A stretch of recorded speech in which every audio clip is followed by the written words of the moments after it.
I started as a professional musical theater performer. The last thing that I really did full out in that space was I did the national tour of Chitty Chitty Bang Bang the musical. We use organic social media as the main strategy. We have been really focused on weaving AI into this as well. And it's not just using AI to like automate everything. It's really blending the AI with the human side. Do you know my secret trick for unlocking engagement on social? I put together 30 little bite-sized videos. I went live every day for 30 days. By the end of the 3 months, I had launched a high ticket offer on the back end and we did 50K within just those 3 months. No hustle worship here, we're a different breed. Action is what we got if action is what you need. Content capitalists, we're breaking the mold. Cause the old ways fading, new stories to be told. So content capitalists, get to the prize. This is the Content Capitalist Podcast, and my name is Ken Okazaki. There are as many ways to make money with content as there are people doing it. So listen in as my clients, past, present, and future, unpack how they crack the code to making $1 million a year or more while capitalizing on their content. Let's get started. Hey guys, welcome to another episode of the Content Capitalist Podcast. I've got a guest with me today who I've met in person and virtually and in the chats and the emails. And the reason I'm saying this is because the anticipation of finally being able to do this podcast is finally abated. And we are having a conversation with the one, the only Molly Mahoney, the prepared performer. Welcome to the show. Hey, I am so grateful to be here. I respect so much what you are creating, what you're doing. And I really love you as a friend and a human on this planet. So I'm really, really looking forward to today. Perfect. Now, for context, before we get into talking about serious stuff, Okay. last time I met you, you had sparkly pants on. And I can't see right now. Are you wearing your sparkly pants? I don't know if anyone has ever actually asked me this before. And I had this premonition that you may ask, but can I tell you what I did? I don't know if I sent you the video. I may have sent it to you. I am wearing, like, if you're watching the video, I have like a top with cute little sleeves on it, but I'm also literally wearing mom jeans because I'm wearing my mom's jeans. Your mom's jeans, literally your mom's jeans. Literally. And I don't know if I can do this. I used to be a dancer in a past life, but I'm wearing the socks that you gave me. Oh, good. You got them. I love them. And you are so such prepared. a goofball. So I'm wearing these socks with my face on them. I am not wearing sparkly pants, which is a very rare thing because I do love a good pair of sparkle pants. But I'm going for like the business mullet today. Perfect. So guys, if you're listening to the podcast, I do recommend check out YouTube because I would say this is a visual experience. And what you're going to see on YouTube is what I would call the full package. Okay. So check out, because I mean, Molly, you have neon pink lights behind you. You've got a blue light. You've got some tropical plants. I do have a sparkly microphone as well. I have a Shure 55. Yes. A bit of bluish green hair. What do you call that? Yeah, my hair, it's blue and purple technically, but the purple kind of fades, but it's its own color. Yeah. All I'm saying, guys, is this is a visual experience, not just auditory. So come check out YouTube. If for nothing else than to just see the prepared performer in all her color and glory and jazz. Okay. Ken is very colorful as well. I will say your bookshelf is very color coordinated, which is awesome. I do have a few colors on the bookshelf. It's true. Maybe I should add more color. I'm thinking pink streaks. I don't know. I could try that. I'll ask my kids. I think you're good just as you are. It's turning white. Is that a color? No, I don't know. Well, that's how I ended up with the blue here, is because, you know. Tell us a little bit about your past. I know that you have posted on social media how you had some history in acting and performing. What was that about? Yeah. So, I mean, if you had told this singing, dancing, musical theater head that she would have generated like multiple millions of dollars through the internet, she probably would have thought you were crazy. So I started as a professional musical theater performer.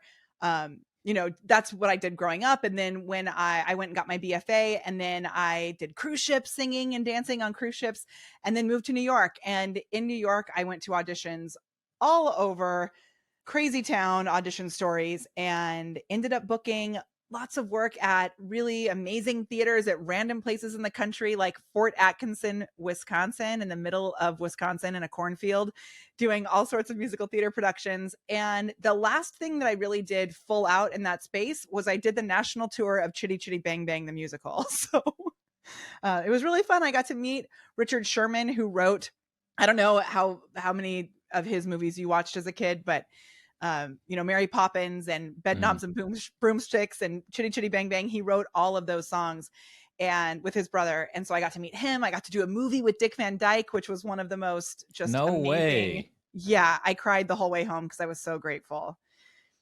It was awesome. I was super pregnant. My youngest son, I was still pregnant with him. My oldest son was with us, and my husband, all of us were in it. It was awesome. So it was a really big adventure. And I had my first taste of having my own business while on the road with Chitty. I launched a knitting and crocheting business, selling handmade, accessories backstage with an Kinda Etsy like shop Etsy? and all kinds of Yeah. stuff. Yeah. Okay. Yeah. And what year was this? Just so I have a It was, grasp on it. I moved back to California in 2010. So all of this was pre 2010. While we were on tour, we decided we wanted to move out to California. We were in New York. So we moved back to California and got married, have kids, all that kind of stuff. And that's where the prepared performer came from.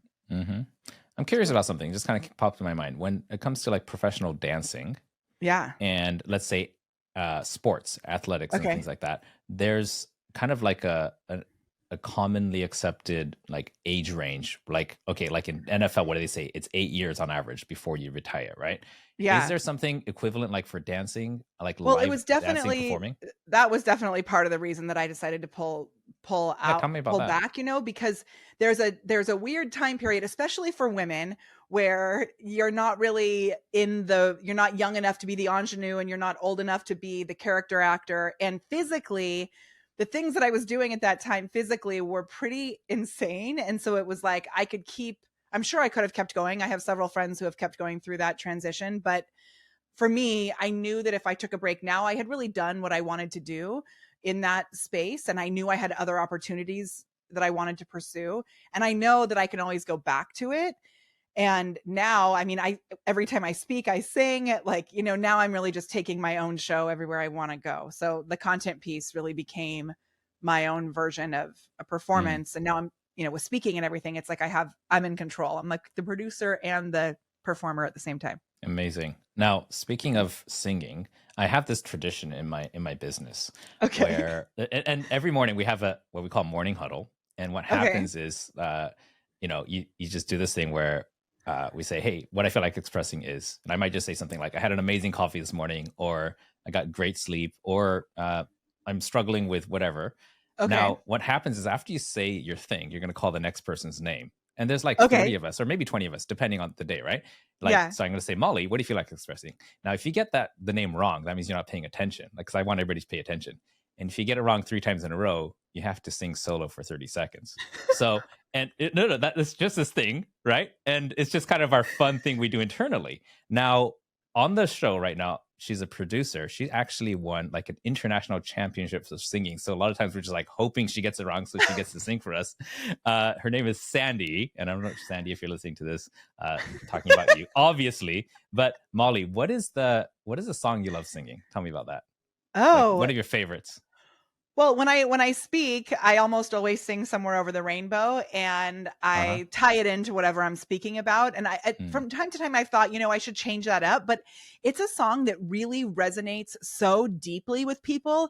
Most people have a connection to it somewhere. The lyrics and the song itself, like it's easy to sing a cappella.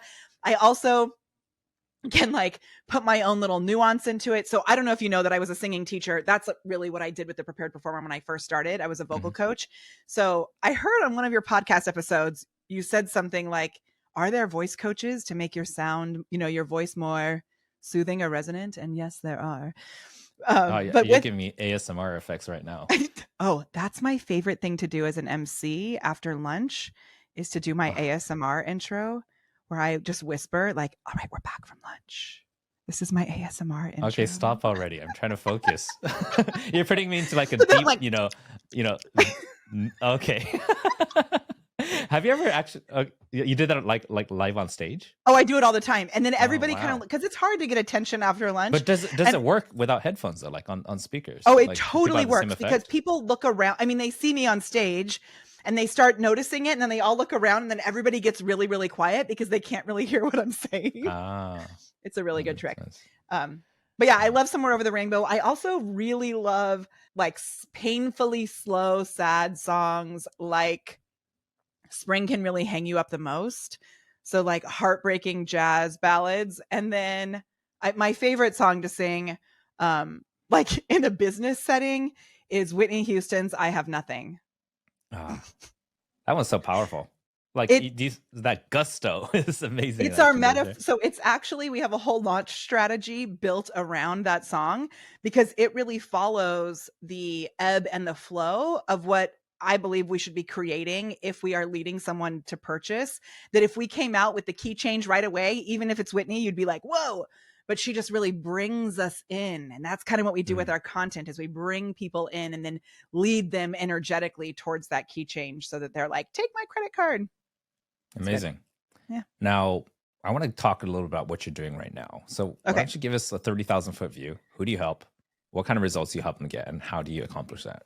Yes, we have 3 different programs and we help expert-based business owners. So some of them have courses, coaches, consulting. There are some people who are selling like high ticket e-commerce stuff like your amazing magical, go box, all that kind of stuff. We help them to be able to create content that leads to connections, that leads to sales. So we use organic social media as the main strategy.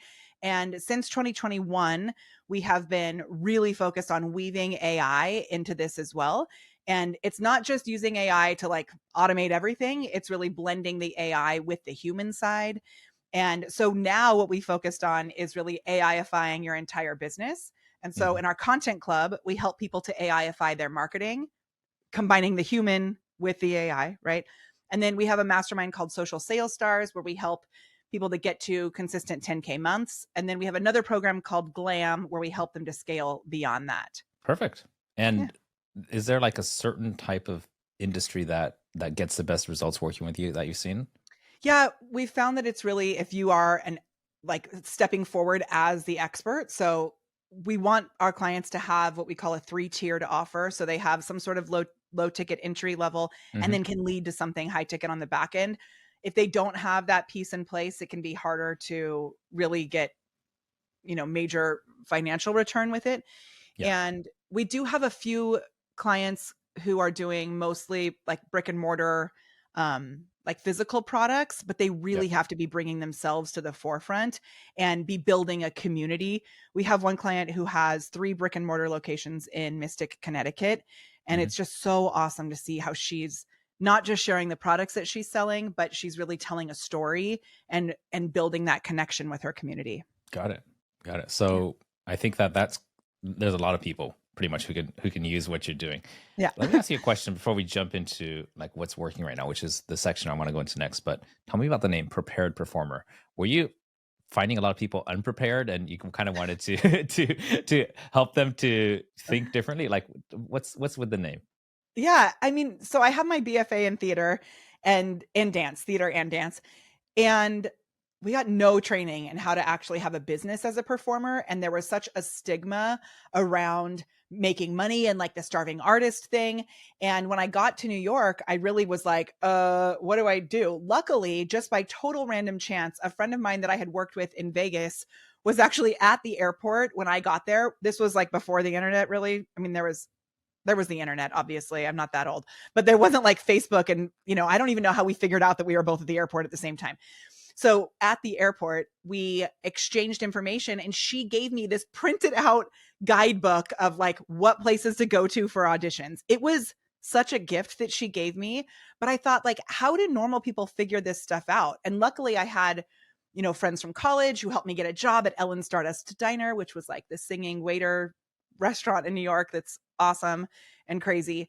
But I realized that most people didn't get the training that I got from my friends. And so I put together, videos and blog posts. I was listening to Pat Flynn and it was like, Mhm. I did everything Pat Flynn said to do and helped people to be able to prepare not only in their skills and their talents, but really how to actually book work and how to value themselves enough to know that they deserve to be paid and like how to network, all these kind of things. So that's how it started. Okay, perfect. Now I got a few questions. I want to Okay. go into like what you're doing right now. What's like popping off. Okay. Uh, And when I say that, what I mean is I see you in these screenshots of these coaching sessions you're doing. A whole bunch of people there. You're talking about AI. Obviously, people find it valuable enough that they're paying good hard-earned cash to learn this from you. Is Yes. there any version of that you can share here for my audience that would still make the people who are paying, not get mad at you for sharing all this stuff? Like, there's a balance, right? But I'm hoping to sneak in some, tidbits of, morsels of value here into here that people can Yeah. actually use. Yeah, I would love to. So we have a framework called the social selling circle that we use combined with AI. So we have these AIFI, accelerators that we combine within our organic social frameworks. Mhm. And what I love about it is that social doesn't have to mean social media. Social can mean in-person events, like where we've been together several times, So we take this framework. I can walk through the framework if that would be helpful. Yeah, let's do it. Yeah. Okay. Awesome. So the beginning of the framework actually is way back to what I did when I was in school getting my BFA in theater. And eventually in 2016, when Facebook Live came out, I realized rather than coaching performers how to have a career, it would be much more effective and there was more potential if I would coach business owners on how to perform. So we switched everything in 2016. Underneath all of that, I was still the same person and I was still honestly bringing a lot of the same skills and strategies to the table. Just the more that I grew my business, the more I could help them with their business as well. So in college, on the wall, there was this giant sign that was Stanislavski's like key to becoming a successful actor. It was this giant chart. And on the bottom of it, it said in huge letters, work on one's self. So before we do anything, before we start writing content, before we start creating videos, we always put you at the center of this. So can you do a little exercise with me? Let's do it. This is fun. So what we're going to do is we're going to take our hands, and if you're listening on the podcast, we're going to make a giant ball with our hands. So Ken, make a ball with your hands like this. Okay. Now inside this ball, you're going to put everything that you provide to your clients, your customers. These are the things that the benefits, the features, the things that they throw their credit cards at your face for because they love them. Okay. So put them all in here. You got them in there? Got it. Okay. Now we're going to take this ball and we're going to throw it in the air. Whoosh. Okay. So now all of our business benefits are floating above us like Mikey TV in Willy Wonka when he's like flying across the screen to get into the Wonka vision. Okay. And what are you left with? In my hand, or what do you mean? I've got just like what are you left with in general? If I throw up everything that I give to my clients that they pay money for, what do I have left, right? Yeah. My personality, I guess. Yeah. So some people say nothing, but the real answer is you, right? So it's your personality as a piece of it, but there's so much that makes up who you are. And this is the thing that I find really is the unique differentiator, especially with everything that's happening in AI. And yes, I know for most people, it seems like AI really took off in 2023, but we've had an AI content club since 2021. So we've been working with these automations and these robots and these, learning language models, all of this since 2021. And the biggest thing is, how do we explain to the AI that we are this unique human so that we can then put that message through to our potential clients as well? So we have this exercise. It's called the quesadilla of awesome. And so the quesadilla of awesome is where you're going to make a list of 20 things that make you a uniquely awesome human being. And when you make this list, it really brings together who you are. So I made a little acronym. It is the word SAVE, SAAVE. I spell my acronyms wrong because I can't spell. And so I want everyone to know that they'll be okay if I can't spell in my other copywriting. So do you want to know the acronym? Do you want to know what it is? Obviously. Okay. Just making sure. So the first thing is your skill sets, the things that you're naturally gifted at. And what I find actually is, like, for example, we crafted an entire launch on Facebook with Jeff Walker. We were on his team for 2 years. He was a client of ours, which was so awesome. But in 2020, he took the whole PLF formula and we helped him to bring it on to Facebook. I did this quesadilla of awesome exercise with Jeff Walker, which was so fun. I've done the quesadilla of awesome exercise with Rich Sherman, which was also so fun. People that you think maybe like, they've got it all together. They're like old school, super successful. Sometimes I find when we're in that place, it's even harder for us to pull out the human side because Hmm. it seems silly, it seems trite, but really these are the things that create that stickiness that people remember us for. So the first thing is your skill sets, the things that you're naturally gifted at. The next is your appearance. And we already talked about it earlier, right? So having something that is a consistent through line with your appearance creates that stickiness, especially if you're creating videos, if you're on stage, if you're going anywhere where people are seeing you as a human being. And a lot of us, when we're creating videos, we see our own self and the gremlins creep up. So it's not about what other people think about us, it's what we Yeah. think about us, Hmm. right? So write down the things that you know make you feel like a rock star. For me, it's like giant earrings, a little bit of blue in my hair, V-necks over turtlenecks, whatever, the things that you know make you Yeah. feel awesome. Hmm. Sparkle pants, obviously. Okay. The next thing is your activities. And so these are separate from your business. So, skiing, you guys have been on crazy trips recently. I've seen like Hmm. awesome, traveling, uh, knitting, crocheting, swimming, whatever it is, the activities. The next one is your values. And so this is super important so that you are attracting the people that you actually want to be working with, as opposed to attracting people that actually drive you crazy. And then they hire you. And then you're like, oh my gosh, I do not want to work with this client. So the more you can weave your values through everything you do. Some people can't handle my blend of crazy. They can't handle my standing for joy as a fierce form of activism. And that's okay. They can go somewhere else. Right. So double down on your own values. Even like having the content capitalist podcast, you know that you're going to attract certain people that value something similar to you when it comes to content creation. Right. Yeah. Okay. The final one is things you like to eat. Mm.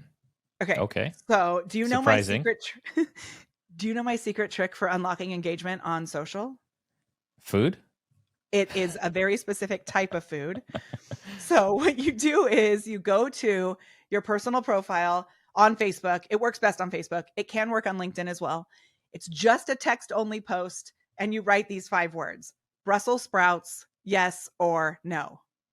Mm. For whatever reason, Brussels sprouts, like people go crazy. And oh my gosh. I'm going to do it right now. Hold on. Okay, do it right now. Do it right now. I have to show I'm going to you do it something. right now. And by the end of this talk, let's see how many people engage. You'll see. All right. I'm sure you're going to get some people. You'll see. I'll tell you what to do with it afterwards because it actually can lead to sales. I've had 4 people send me a dish towel in the mail that says every day I'm Brussels. People will send me pictures of their Brussels sprouts at restaurants. And this has to come from what you actually really love, right? Like, so the socks, you sending socks to people. Yeah, now yeah. I'm going to think of you every time I see like goofy socks, right? Okay, I posted it. Stickiness. So Did you post it? Yeah, I posted it. We'll see what happens. This could be fun. I can't wait.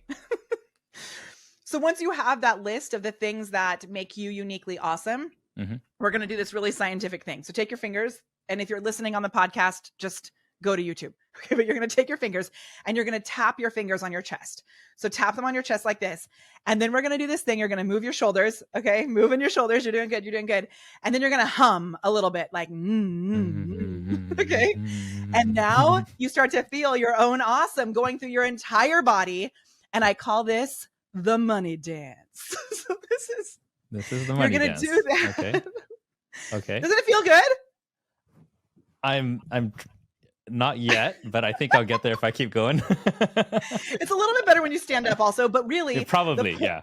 The point of it is that you're going to bring your own goodness, your own true authentic self through your whole body before you write copy, before you tell ChatGPT what you want it to do. You're weaving in who you actually are before you go on camera, before you get on a sales call.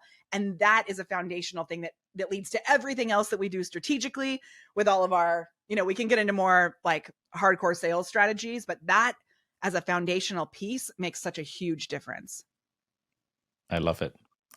And how much time I guess I kind of call it like priming, right? How much time do you spend on that before actually, like hunkering down and getting, the tasks themselves done?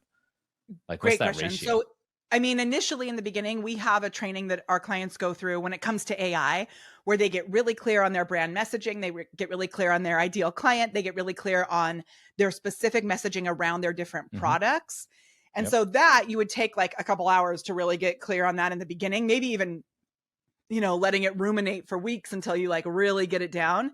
But Hmm. then after you've already set that, as long as you're checking back in with it, the money dance really helps you to do it. Like it takes just a few seconds. You don't Hmm. need something that is going to be like a full, you can do a vocal warm up. I have a 7-minute Yeah. vocal warm up, Yeah. but really you only need a couple seconds to like tap Just it until into you your feel it, right? awesome to be there. When you feel it, that's it. Got it. Yeah, that's good. It's so interesting because I'm trying to stay disciplined. Like I just started like consistently working out not long ago, like maybe a year, right? Okay. And for me, it's just like everything is digital, meaning that like, okay, 15 of these reps, this much weight in Yeah. this much time. And that's when I asked, I'm just like, wait a second, no, this is not about getting in the reps. It's just about feeling it. I need to put on some rose colored or pink glasses or something. And then that could be it. I don't know. Well, and But it allows you to be a little more like organic. And when we talk mm, about the fact that, what's coming in the future, I think where we're at right now, because of everything that's happening with AI, so many people are creating way more content. The internet is mhm, filled with content and they're like duplicating exactly what other people are doing. yes. Like everybody has a Hermosi video. So what are we doing to make sure that we're really bringing our true self? And Hmm. sometimes that means that we're doing like a pattern interrupt, and that Hmm. pattern interrupt is caused because we allowed ourselves to really truly pull from the real organic authentic Hmm. version of ourselves. And I know authenticity is like a buzzword, but it's true. Some people do it right. Some people just use the word and then they stick whatever they want next. I'm serious. They just like, they say the exact same thing. They just like, it's like they ask ChatGPT, please place the word authenticity in here at least 4 times. And it's like they put the word in there, but it might as well just be a placeholder, like dear Yeah. first name, that's what it feels like sometimes. And I think that's what most people are writing when they're using something like ChatGPT or Claude or whatever you're Yeah. using, which is why like I'm so grateful for the fact that AI has forced my clients to actually take the time to do this kind of prep work on themselves and then also on like their ideal client. So many of the foundational best practices don't get practiced. We just skip past them. But when it comes to using these tools, if you don't have that in the first place, then you're just going to get either a bunch of junk or you're going to become a zombie, and zombies are already dead, but you bore them back to death because it's so boring. So we're going to have to, qualify that. So you're not a zombie, you're a bored zombie or you're sleeping zombie. That'll be Yes, sleeping zombies. It's sleeping like, what zombie. is There we go. happening? Question. You're talking so much about, getting people, in the right frame of mind and, focusing on the right things and, becoming their authentic selves. And have you seen it in yourself or in your clients ever conflict with the need to make money as a business owner? Like, because a lot of people, in my experience, they come into content creation thinking, I need to make content so I can make more money. And sometimes it's going to interfere with them actually creating great content that will eventually end up creating them, helping their business more. How do you see this balance, or what some people might call a dichotomy? I wish more people came into it thinking they were going to create content to make money. I think most people create content because they've been told they are supposed to create content, and then the content just sits there and they don't do anything with it. They don't repurpose it. They're not building a library that they're using strategically, and they're not following up with people. So first, before we get into that piece, what you just asked, it's like recognizing that this may be blasphemy, what I'm about to say. Okay. So I apologize if this is like bad, but I don't personally believe the video is actually the most important piece. I think what you do around your video is way more important, because you can create really amazing videos, but if you don't ever make an offer, if you don't ever follow up with people, if you don't have a system in place to get people to your video, then you may make a beautiful piece of art that nobody sees. So I think that's important. And then also talk to Ken because he can help you make really nice videos. But but that piece, sometimes people get so committed to their mission or their message that Hmm. then they don't end up making sales. So I've seen this happen where actually I was at Social Media Marketing World years and years ago, and I was walking with a friend across the street, and someone who had been speaking there was walking toward us, and he said, "Oh, do you know Molly? I'd love to introduce you." And we didn't know each other, so we said hello.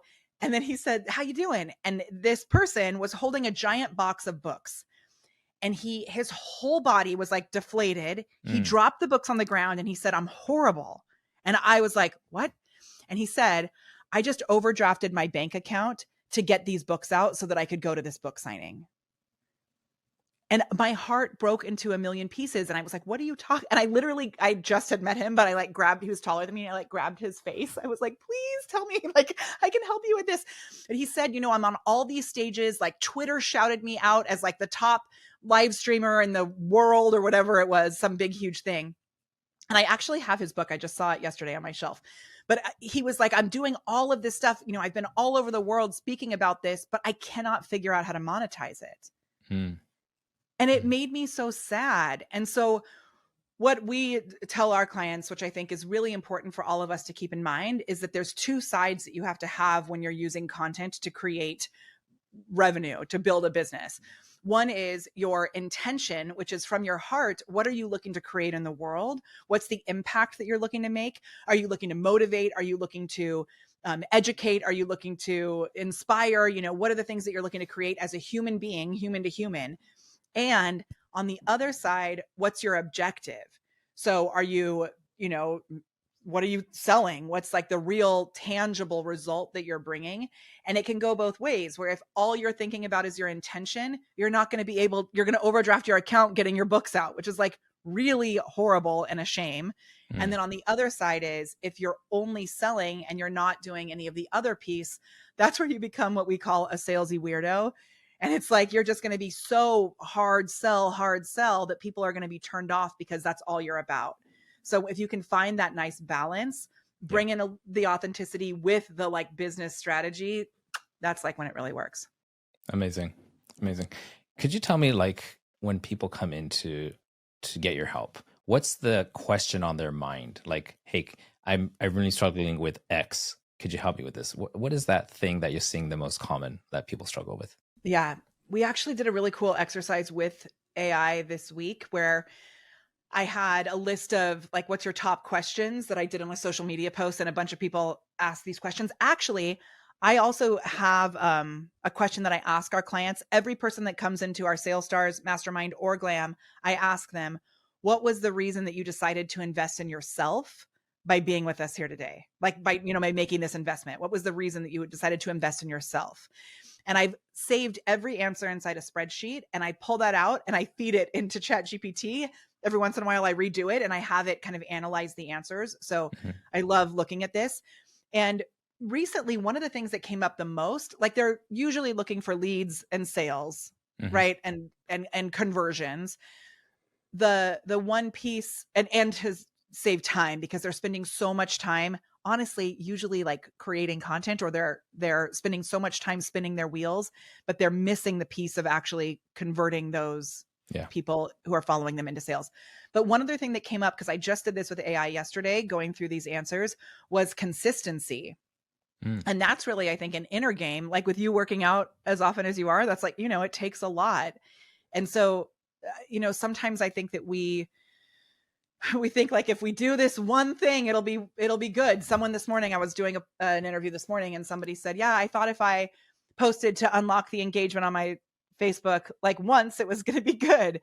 But you have to, show up consistently, or have a system that stays consistent for you. Okay. No, I love that. Love it. And I think that by virtue of the fact that they're entrepreneurs, that they're in business, like that we're in business, that we have this, innate ADHD, a lot of us, which is why we got into entrepreneurship. Like, oh, that looks like a good idea. Oh, that guy looks like he's doing it. Let's roll the dice and see if it works. And I think there's this balance that the people who do make it to like that 8-figure range are the ones who've learned to take that creativity and put it in its place, and then layer on top of that discipline, which is a word that it's kind of a dirty word in a lot of circles in entrepreneurship. But I think that if you want to become recognized and respected for what you do, there's a certain level of discipline that you got to bake into your daily, weekly, monthly, yearly, decade, type of minutely.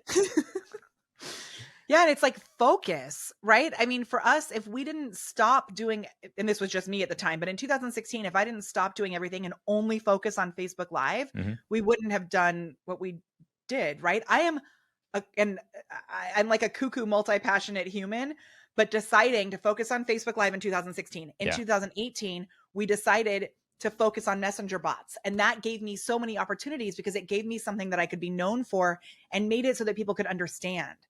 Right. And then, Hmm. we did a lot with video and messenger bots and all of that for a while. And now when AI came out, really going in on that and the human side of AI, Hmm. we still are doing all this other business strategy and communication. And I have clients that I'm helping with speaking on stages.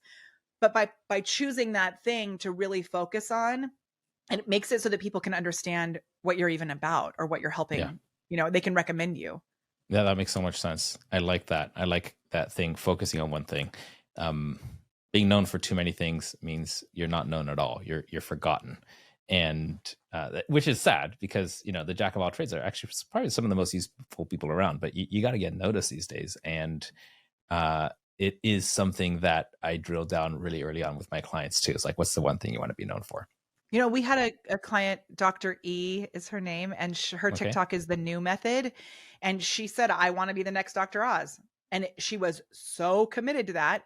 She currently has 600,000 followers on Wow. TikTok. They booked 122 calls in one day when Hmm. this thing really first took off. And it's because I think she I know had that. Dr. E. Yeah, Yeah, she's yeah. Go ahead. no, it's like amazing. But it was that fierce focus and the blinders that like, no, this is happening. And even with 80 medical patients a day that they see in her office, she took one day out of the week to create content. Her whole team is a part of it. It's awesome. Amazing, amazing. I gotta go catch up and see what she's doing recently. It's so good. Oh yeah, I obviously. Duh, I forgot that she got a Go Box and all that too. I forgot that we had all That's right. connected, Yeah. So y'all. she was actually one of the very early buyers of the Go Box Yeah. after you, and I think she's been rocking that thing. She looks really good on it, Yeah. and her content looks amazing. It's so good. I went across here, just before this call, which I do my research like very last minute, but something caught my eye. There was an article called $50,000 in 3 months. Could you tell me about that? Okay, yeah. So that was way back in 2016, and it really was about making that pivot where we so I had done this launch that was to teach performers how to have a business, and it was called Prepared Performer Profits. And I was like, I am going to cure the starving artist syndrome single-handedly. It did not work. It was like a huge, ginormous failure. And so I took myself to a coffee shop to put my tears into the cup. And I made a list of literally like 40 different directions that I could go into. And I looked at what was an opportunity that someone would be willing to purchase right now. Mhm. I looked at what would I love, like what skill sets do I have that I could teach that someone would maybe pay for. I looked at what would I love to teach. And then I looked at who am I already connected to that would buy from me, right? So like, where do I have connections that this could maybe take off? Yeah. I almost launched an entire business on running coaching programs for recreation departments within cities in California. I am so glad I did not do that. But my dad has a municipal tree trimming company. And so he has a relationship with the cities. And I had done that one time for a dance student's parent. I had gone and taught their recreation department how to have more confidence and communicate with the community. But I didn't do that, thank goodness, because what I did is I looked at what's the hottest thing right now, what's the trend that I can jump on, Mhm. and Facebook Live had just came out. It was so awesome. I launched a program called Camera Confidence, and I had an empty Facebook group. I charged $47, and I had an empty Facebook group and a spreadsheet, and I mapped out what would it take for a regular person to feel confident on camera. And I put together 30 little bite-sized videos. I went live every day for 30 days. By the end of the month, we had a whole course built. So I sold it as an empty Facebook group for $47. And we had several people, I just reached out to my friends. We had like, I don't know, 20 people, let's say, buy it that first round. The next month I raised it to $97 because it worked really well. Sold it then. Then I raised it to $197. By the end of the 3 months, I had launched a high ticket offer on the back end, and we did $50K within just those 3 months. Amazing. Amazing. And is that the first online money you made? I had sold voice lessons. I mean, when I actually paid attention to YouTube back in the day, I did pretty well as a vocal coach. So if you look back on my YouTube, it's all still there. You can learn how to sight read a C scale like nobody else's business. So I had made money online through that, just not very much. But that, like, hitting that, the 50K in 90 days, it was such a mind-blowing thing to me that, like, this was really possible. And that same course you can still buy today, and it is $5,000. So the fact that I could have started something with an empty Facebook group and literally just like my phone going live there every day. Yeah. And now the videos are pre-recorded, or, they're a little fancier. It's mind-blowing to me that little $47 idea turned into a 5K program. Perfect. I love that. It's just, the origin stories are always so amazing, how relatable they are, because, if you go back to when somebody, this is with everybody, the J.K. Rowling story and everything, you just get started, right? Put yourself out there and overcome that fear of being judged for trying to, be something, which I think to some level we all have imposter syndrome at some point. Now, you said something interesting, which I'm kind of lashing onto here, and it's running around through my head. And you said how you recognize certain things that were new and trending, and if you just focused on that, then it really helped propel you. Now, I'm seeing all over your feed, you're talking about AI, but are there other things right now that you're seeing and thinking, maybe this will be the next horse I jump on, that might be my next thing? Maybe you're not going to action it right away, or maybe you'll never action it, but could you give us some other potential trends that maybe my listeners could get some ideas and this could be their thing? Yeah. And I do also just want to say that even though AI seems like it's so saturated in our space, I think there's still so much potential for people to add AI into their own niche Mhm. and to use it as a differentiator in their own business. So there's a whole bunch of things that you can be doing to weave it in that most people don't even understand or know about. So I still do believe there's this like technology adoption curve, right? Where you can have early adopters, innovators, early majority, late majority, and then the laggards. We're definitely still on the early side of that. Oh, yeah. So, Oh, yeah. that's a good thing. One thing though that I think is really important is that as more people are using AI, the new thing is like being a human being, Mm. because people are going to, and they're already, I think, they're forgetting what it's like to actually interact as humans. So there's way more about live video, live like interview skills, things like that. Yeah. There's Yeah. way more about in-person events, I think, are taking on a whole new meaning, because we're seeing so much of the side of things. Like, I have an AI version of myself that I Mhm. use in my videos sometimes, mainly because I think it's funny. But the technology is getting so beyond amazing. And even like if we look at the sales bots that are out there, I mean, There's people voice sales know bots now. what'd you say? There's voice sales bots now where I know. it's kind of like you're talking to Siri, but it's on the phone with Exactly. a bot that's got an objective. Yeah, that has like a purpose. It's weird. And so the more we can be, I think that's a huge opportunity to be someone who can help people to weave their humanity Mhm.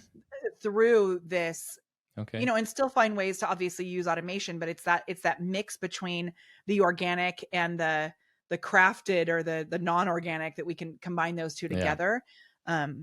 That's, I think, a huge opportunity in the future. There's also, like Web3. I mean, did you see the video with Mark Zuckerberg and what's his name? Oh my gosh, Lex Friedman. Is that his name? Yeah, I did with the new VR goggles, right? Yeah. That was pretty dope. Like it It looked pretty real. It it looked was pretty real. awesome, I thought. And it makes me wish that like my grandma was still here and I could do Oh, that with man. my grandma, if you didn't see it, if you're listening or watching, whatever, they had these new VR goggles that bring in an AI version of you, and it looked like they were really together in the room. Not fully real, obviously. There's something that's a little off, It but felt like a high quality CG movie, That's what it yeah. felt like. Like you could kind of tell, but it wasn't off enough that you felt creeped out about it. It looked real enough that you could forget if you're not If focusing you on the fact allowed that it's yourself CGI. to. Yeah, exactly. And this actually makes me think of something else that I think is going to be a really great opportunity, is like brain health, because Mhm. we're doing so much that is not normal for our brains. So when you mentioned the athlete thing earlier, Yeah. I actually work with a client of mine, has a book called The Singing Athlete. Mm. It is an amazing book, and it's all about our neurotransmitters, the way that it all connects.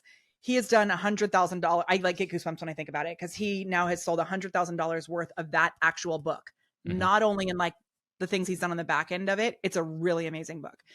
And one of the things that he's taught me is like, if we're only looking at a screen, our brains aren't supposed to be doing that. So if you can change your eyes just to look like I have a window behind my camera, like look out the window, get depth in there, different things that I've been doing, like Psyche. I don't know if you know what that is, but No. it's like retraining your brain and to make sure that we're not so focused solely on these, VR type things that we still, brain health wise, I think that's going to be a really big Yeah. I'll thing tell as you well. a funny story. I like currently right now in Japan, I've got some friends of mine. They're actually my client, but also a great friend from Australia. They flew all the way to Okay. Japan because their daughter wanted to hang out with my daughter because they're like, they're best friends. Now, so we go out and like you mentioned earlier, we went to an island vacation. And so, my kids could hang out with their kids.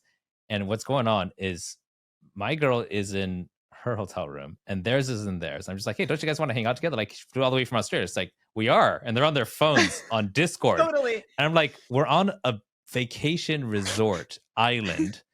Someone flew in from Australia and this is your version of together. It's like, yeah. I'm just like, and my mind was blown because they weren't being snarky. They were totally serious. And yeah. How old are they? 14. Okay. Yeah, 14 and 12, I believe. Yeah. Okay. Now, you are an 80s kid, right? Yes. I'm an 80s kid. Yes. Hanging out with friends meant like, taking my bicycle down the road or, having ice cream together, like sitting on the couch. Putting on shows together, choreographing Brass Monkey from the Beastie doing Boys. Lego, or whatever. Them, it's like they had the same sense of togetherness when they were, in separate continents as when they were in this like hotel rooms next to each other. But like to them, it didn't make a difference. Also, like we have to be, we're careful with it. Like when people come over to go swimming, let's say, like we're like, get in the actual pool. But really what they want to do is sit on the couch and play Roblox together, all while sitting in a row, but all on their screens playing with each other, Yeah. So I don't know if you know this, but last year I had a moment of insanity and I taught at a high school for the whole year. I taught social media marketing to sophomores at our local performing arts high school. Mm-hmm. It was awesome. So I basically took what I am doing with our mastermind members and I translated it into like a high school curriculum, really just to see if I could, because I think it would be awesome to have a program to help like young entrepreneurs.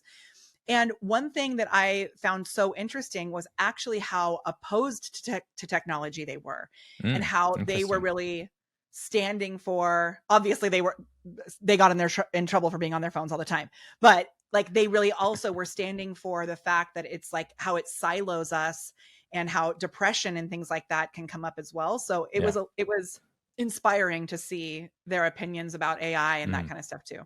Everything's full cycle, isn't it? Like even when I see like 70s retro jeans and hairstyles again, I'm just like, yeah, it's full cycle. It happens. I mean, that was still retro when we were kids, but now it's like 90s or like retro, the 2000s. Retro. We're gonna see like togas coming back. Roman togas at some point. What's the thing about the Roman Empire? Like how often? Do you think about the Roman Empire? Right, and it's weird. I saw that trend, and I'm just like, do I? I'm just like, holy crap, I do. Why? I don't know. I do though. And if someone did ask me, I'd be just like, yeah, why do you ask? Like, how did you know? Is what I'd be thinking. Like, it's weird. I don't think I ever think about the Roman Empire, but I do think of like Game of Thrones. Like I think of like medieval times. Like my favorite podcast I listen to right now is called, and I'm free to admit that my own podcast is not the one I listen to more than all the rest. There is one called How to Take Over the World. Okay. And if you haven't heard that one, you should. It's this guy he reads like multiple biographies on people who have taken over the world in some aspect. He did Steve Jobs, he did Ray Kroc, right now I'm going through Genghis Khan, Napoleon, Winston Churchill, Caesar Augustus, and this guy's claim to fame besides the fact that his podcasts are really immersive and really interesting, is he looks for parallels that can be used in these people's life trajectories and modern day CEOs and political leaders. And Mr. Beast is actually one of his clients, and he pays him to help him figure out, like, okay, who is my alter ego from history, and what mistakes did they make that I can avoid? And that's the kind of consulting he does. And so Mr. Beast's alter ego is Walt Disney. So he's saying, okay, what? Oh, that's amazing. I didn't know that. I mean, that's like, can you see? I don't know if you can see all of my mouse ears on the wall. Wow, yes. There you go. I'm like, they go on for a long time, but I didn't know that about Mr. Beast. That's awesome. Well, So that's what this guy, the podcast host, his first name is Ben. I can't remember his last name, but that's the conclusion he came to. So now every time Mr. Beast has to make like an important decision, he says, hey, let's have a consulting call. And then just by virtue of having, studied so many successful people in world history, he's going to say, well, this is a common mistake at this stage in your trajectory, and this is a common missed opportunity. So how do you want to go? And he just has reference upon reference of historical data on what actually happened, not theorizing what could happen.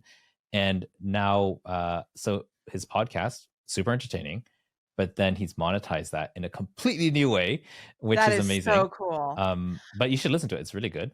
I wonder if, I don't wonder, I know you could, with ChatGPT, I have created like a board of advisors. So I had like Pema Chodron, Antoine de Saint-Exupéry. Do you know who that is? No. Sounds kind of familiar. My favorite book, which is very random, but it's The Little Prince. I don't know if you know The Little Prince. The Little Prince is actually a big deal in Japan, in Japanese. Was it? That whole story, yeah. Very big deal. Yeah, I love it so much. But so The Little Prince, I had Simon Sinek, I did, like all these different people, and I conducted an interview with them on AI around what I wanted to ask them about. Like, here's a topic we're going to, I asked them about the power of human connection in sales. And like their opinions on this. And then I would just ask different questions to different ones. That is a really good idea that I should just have a chat with Walt Disney anytime I'm wanting to make a decision. The thing you want to be careful about, though, is all these very successful people, and this happens just because we're human, what they say is important, but what actually happens in their life many times contradicts what they say. Like I will say a lot of things because I think that's the right thing to say. But then if someone were to track my actual daily activities, and they shone a mirror at me, I'd be just like, oh, really? Okay. So, I think it is worth it to see actually how their life resulted. Like Napoleon, he thought himself as a god. And I think in some cases, he had godlike success. But he also had a lot of major flaws, which he couldn't see, just couldn't. And I don't know why we're talking. Yes, we're talking about the podcast. I do recommend check it out. It's a lot of fun. Who are your right now people who you follow on social media or like in the news in general that are kind of like your what's a mentor or like role model as far as performing and monetizing with social media? Yeah, this has been something recently that I'm like, the only person I can think of is Ken. I'm just kidding. You had me going for a second. I'm just like, I was on the edge of my seat. I was like, I'm going to write this down. No, but really, I love what you do. Thank you. You do mom jokes really well. Thank you. It's my mom genes. That's what makes it work. It's the genes. Yes. I've been in an interesting place recently with content where I'm like, there's so much out there about like, how many short form videos can you do? And I've really been in a place where, having built this library of content that we are now repurposing, where I'm kind of mixing it up and seeing like, I'm kind of on the lookout for that, of like, who's someone that I would want to emulate with the content that they are creating. And I don't know if I have a solid answer for you on that. I have people that I It's count okay on. if you want to say it yourself, like, hey, I look at myself. But really, there's some, I should have a better answer for that. I will say, like, there's people that I trust and that I have as mentors. So I'll tell you who those people are first. So like, oh my gosh, you know who it is? Tabitha Brown. Do you follow Tabitha Brown? I do not. That is who I want to be. I'm going to look that up. Tabitha Brown is who I want to be when it comes to content, and I am not doing what she does very clearly. So I'll also just share, like, in terms of being honest around this, as you know, my mom passed away in June. So this year has just been a huge wake up call in kind of an odd way, which is usually when I'm teaching, I'm like, just do these things. What do you mean you can't go live? What do you mean you can't create content? And the way that everything around my mom's passing has affected my energy level has been a gift in the way that I can have empathy for my clients who are like, I can't do that. So it's been a really big reset in how much effort and energy I can actually put out. And so, like when it comes to doing Instagram stories, let's say, I don't do it. Like I do it very sporadically, and I tell myself like, oh, I'm going to document the things that I'm doing. Another person actually that I really love is Jake Carls. Do you follow him at all? No, I don't. Okay. These are they are new people for me. Midday Squares. And upon first glance, Midday Squares is a chocolate company. Upon first glance, if you see him anywhere, you may be like, whoa, what is this kid? This kid is a lot. I saw him speak at Supplement Millionaire, an event between Supplement Millionaire, which is Cody Bramlett and Peter Tsemis, who are awesome friends and clients of mine, and also Amber Spears' Four Rooms Mastermind. Mm-hmm. I love Amber Spears. Right? Do you know Amber? Yes, I do. Okay. She's pretty cool. I really love her. Has she been on the podcast? She should be on the podcast. She was actually one of the very early ones. Okay. I have to go listen to that episode. I love her. So, at their event, Jake Carl spoke, and it was a lot about the way that as this chocolate company, what they've done, and this is something I really want to do, and I haven't done it yet, but they've taken like old phones and they have them all over their house and chocolate factory so that at any moment they can record really easily. And I know it seems like we have a phone with us in our hand that we could record on, but I really do think having that set up where you're like, you can create whatever that content is right there. It's something that I am going to be doing in the next month or so. I just think it's a really interesting way to document what's happening, because so much happens in our life that we could then document. And I love it. But when it comes to, what'd you say? I said, that's a really cool idea. Yeah, that is. And it takes, I think there's a lot, like I'm in a period of really honoring my own journey and like what I need to do grief wise and like trauma response wise. So, I'm giving myself the gift of going a little, it may not seem like I'm going slower to most people who see me online, but it is a little slower than my normal speed. But I love like Tabitha Brown, the way that she has taken her social media and turned it into amazing empire where she has like full displays at Target and all of these product lines. So if you haven't followed her at all, it's a really great, like she's a good person to look at as a case study. Okay. I got two more things and then we got to wrap this because I am trying to keep this roughly in an hour. So I did post the thing about the Brussels sprouts. Okay. I've got 9 people. Wait, hold on. 8 people who responded. Every single one said yes. What do we do? So I think one person says roasted yes, steam no. That's the only one. Okay. Did they just say yes, or did they give you like a recipe? Okay, so the first one says absolute yes. Second one says yes. Third, yes, roasted in honey and balsamic or shaved and sauteed with bacon or. Next one after that says yes. After that says roasted, yes, steam no, yes, yes, 10,000% yes. Those are all the answers.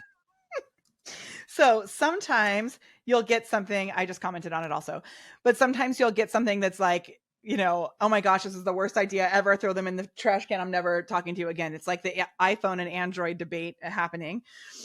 But I think they're becoming more accepted. The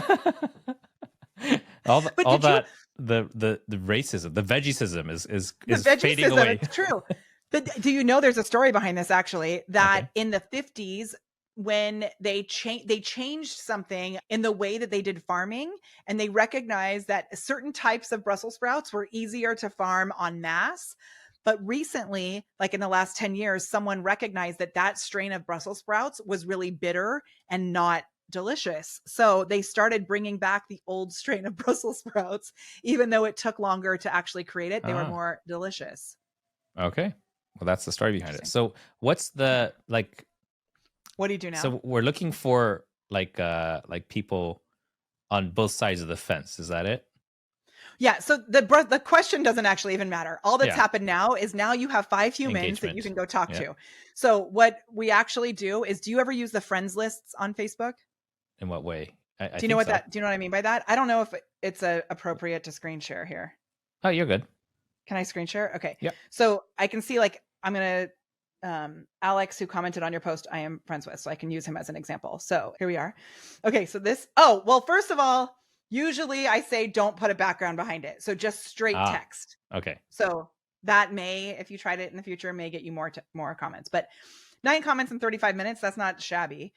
If we go here, what you're going to do is you look at the list of all the comments. I'm going to start with Alex because I know I am friends with him. Okay. So you hover over Alex's name. Mm-hmm. You go to where you are friends with him. You click on that.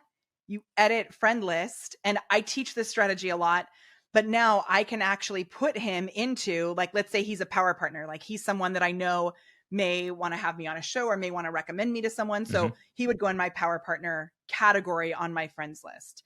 Then when it comes time to wanting to invite people to, like, a live video or a Facebook event, you can select people based on the friends list that they're in. There's a lot that you can do with that actual friends list. So I can show you more on that in a second. The other thing that I do, so I go through, I organize everyone. I also will reply, and I'll say, like, I'm actually going to reply on your post, which is weird, but I knew you were a smarty pants. I knew you were brilliant. Okay, whatever. This is obviously not like a lead generation type post, but it's telling the algorithm that we're connected. So if I see people here that would be a potential client or a potential business partner, I'll reply and then I'll send them a message, just like a normal human message, like, hey, how you been? Whatever. Those are data points that are feeding the algorithm saying, show more of my content to Alex because now we've connected more. So on the algorithm side, it's kind of nurture that human connection and make it stronger. Right? Exactly. And that's the other piece. So it's the algorithm. And then I swear I learned this from Owen Video. It's the humanism as well. So you've got both the algorithm and the human side of things. Then if you want to be really strategic, you come over here and you go to your friends lists, which you go into this section called custom lists on Facebook. And I can go to, like, when I was in charge of partnerships at Be Live for a while. I don't know if you knew that, but I have all of these. Can I find them? I have too many people in here. I saw you had a list called unfriend ?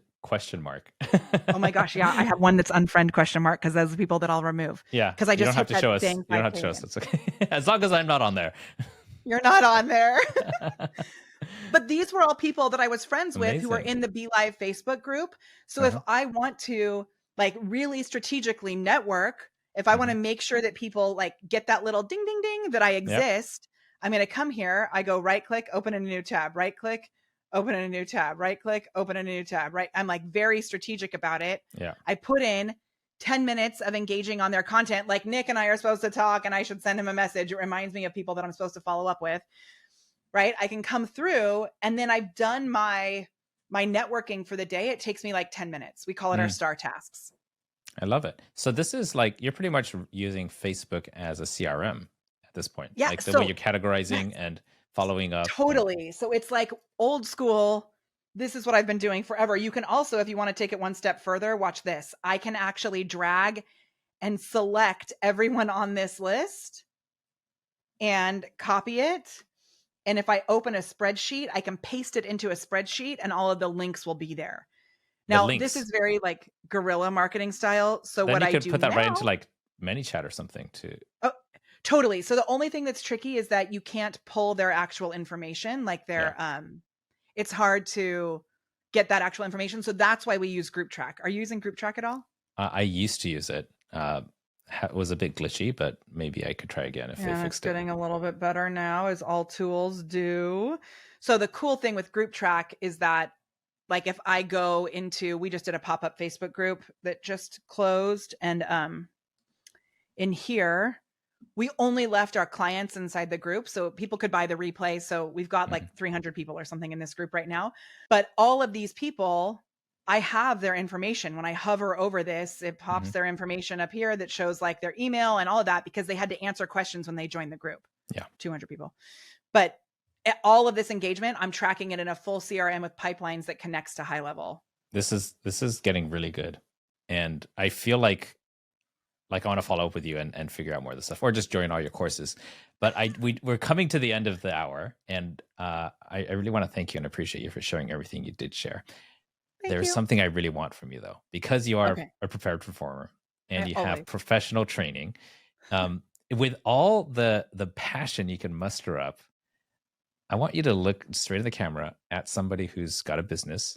They're in they're doing 7 figures range, Okay. right? Yeah. But for some reason, they're not putting themselves out there, whether it's video, podcast, audio, content. They know they need to. They see their friends doing it. They see their competitors doing it. They kind of feeling like they're starting to get left behind, but they haven't crossed that threshold. What do you say to that person? Yeah. So really what I would ask them is, first I would have a real conversation and I would say, so what do you think has been stopping you? And find out that real information if they would be willing to open up. And then my favorite question to ask is, if you could solve that thing of whatever it is that's stopping you, what would be possible? What would be possible if you had support in that? And really have people dive in and paint the picture of that possibility. We have an exercise called the dream activator. And if you can get to the point where you can really see what's possible, oftentimes we find that the insecurities, the things that come up, they don't matter as much as like really living into that dream, because that dream is really why you're doing this. That impact that you want to make, that possibility, it's right there. But if you don't take that step toward it, it's never going to happen. Oh, I just got some chills there. I could already kind of feel it with some music building in the background. And you see through. Guys, if nothing else got through to you, then take that clip, put it on loop until you actually do something about it. Because I feel like every time you listen to it, it's going to build a little bit more, help you make the decision in the right direction, whatever that may be for you. Yeah, and you know what I would add to that, Ken? I would say, somewhere over the rainbow, way up high, there's a land that I heard of once in a lullaby. Somewhere over the rainbow, skies are blue, and the dreams that you dare to dream really do come true. And that dream is what we're talking about. Wow. I felt that. And I just got a little personal concert, a one-on-one, actually 1-on-3. Amazing. Thank you so much. Molly. If someone's listened all the way to the end, there's something about you, something about your story, about your techniques that have caught their attention. Where can they go to find out more? Yeah, so we are The Prepared Performer on Instagram and social like that, but I actually have a new AI guide that would be super cool for you to grab. So I can give you a link to that Perfect. We can put that in the show notes and stuff. But my personal Facebook profile is where I'm sharing loads of strategies, loads of videos. So Molly Mahoney. And I do have a new podcast that's coming out sometime soon. This is the first time I'm going to mention it. It is with Justin Guarini of American Idol. And it's called That Confidence Thing. Nice. So, if you want that confidence thing, then check out That Confidence Thing podcast too. Awesome. Guys, go check that out. And Molly, sometimes I have this weird thing where I think of names, many times stupid and unuseful. Many times they're sometimes, actually cool. And as I'm looking at that neon sign behind you, and we're talking about AI, I'm thinking, why don't we create a version of this that's prepared performer, but prepared with AI, PREPAIRED.